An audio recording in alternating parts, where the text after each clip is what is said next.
యేసుక్రీస్తు ప్రభువారి యొక్క నామం పేరట అందరికీ శుభాభివందనాలండి. మొదటిగా దేవుని వాక్యమును చదువుకుందాం. యెహోవాయందు నమ్మకముంచువాడు వర్ధిల్లును. ఈ వాక్యము మన వినికిడిలో దీవించబడును గాక. దయచేసి ప్రార్థన చేసుకుందాం.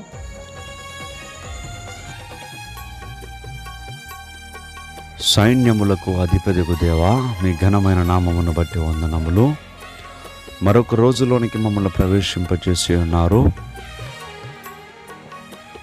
ఈ లోకంలో తండ్రి మేము అతిశయించాల్సి వస్తే మిమ్మల్ని బట్టి మాత్రమే మేము అతిశయించగలం. మాది అని అంటూ ఏది కూడా లేదయా. మీ కృపచేత అన్నీ కూడా మాకు దయచేస్తూ ఉన్నారు. ఈరోజు మేము తింటున్న తిండి, కట్టుకుంటున్న వస్త్రము, ఉన్నటువంటి గృహము సమస్తమును మీరే మాకు ఇచ్చారు ప్రభువా.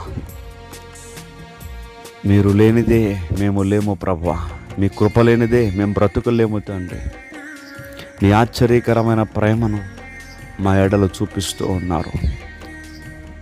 నా నామమున నన్ను ఏమి అడిగినను ప్రభువా, మిమ్మల్ని ఏమి అడిగినను అది మాకు అనుగ్రహిస్తానని చెప్పిన దేవుడవు నీవే.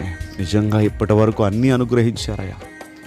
మాకేది కావాలో మాకంటే మీకే ఎక్కువ తెలుసు తండ్రి. కనుక మీ చిత్తానుసారమైనటువంటి కోరికలు లేదా మీ చిత్తానుసారమైనటువంటి ఆశలు మేము కలిగి ఉండాలి.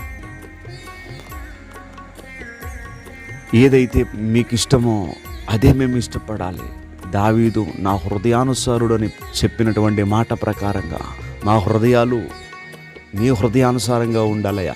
మీకు ఏదైతే ఇష్టమో, ఏ రీతిగా మీరు కోరుకుంటున్నారో, ఏ రీతిగా మేము ఉండాలని ఆశపడుతున్నారో అట్టి రీతిగా మేము సిద్ధపడాలి ప్రభువా. అట్టి స్థితిని మా అందరికీ దయచేయండి. రోజు నిబిడలు వారి పనులకు వెళుతూ ఉంటుండగా మీ సహాయము దయచేయండి. చక్కటి ఆరోగ్యాలు దయచేయండి.